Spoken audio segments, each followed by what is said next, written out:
کیا آپ جانتے ہیں ایک ایسا قلعہ بھی تھا جسے دنیا کی سب سے بڑی طاقت تقریباً 7 ماہ تک بچاتی رہی۔ 640 عیسوی مصر بازنطین امپائر کی معیشت کی ریڑھ کی ہڈی، اور اس کے دل میں کھڑا تھا بابلون کا عظیم قلعہ، بابلون فورٹریس۔ دریائے نیل کے کنارے اونچی موٹی دیواریں، مضبوط برج اور اندر رومی فوج۔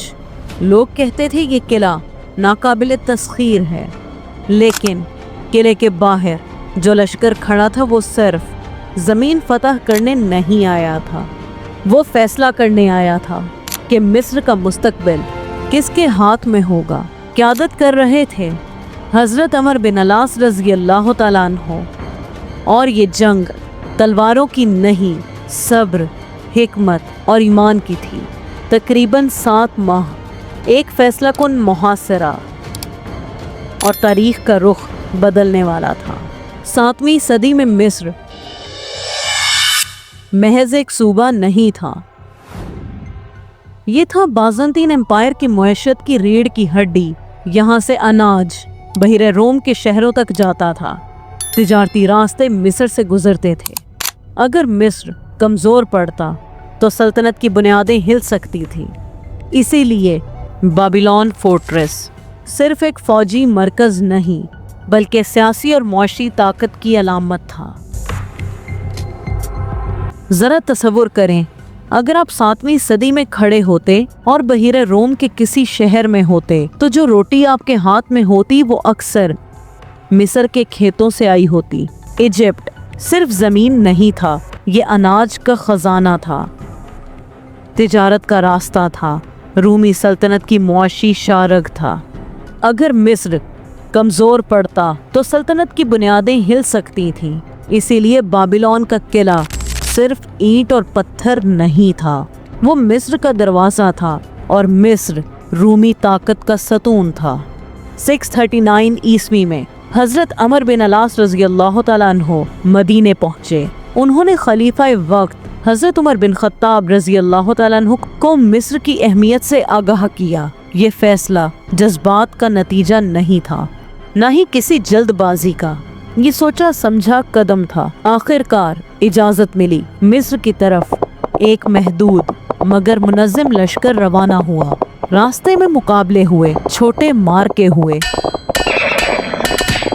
لیکن پیش قدمی جاری رہی، اور پھر 640 عیسوی میں بابلون کا عظیم قلعہ محاصرے میں آ گیا۔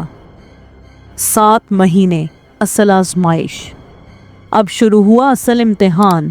یہ جنگ تیز حملوں کی نہیں تھی، یہ انتظار کی جنگ تھی۔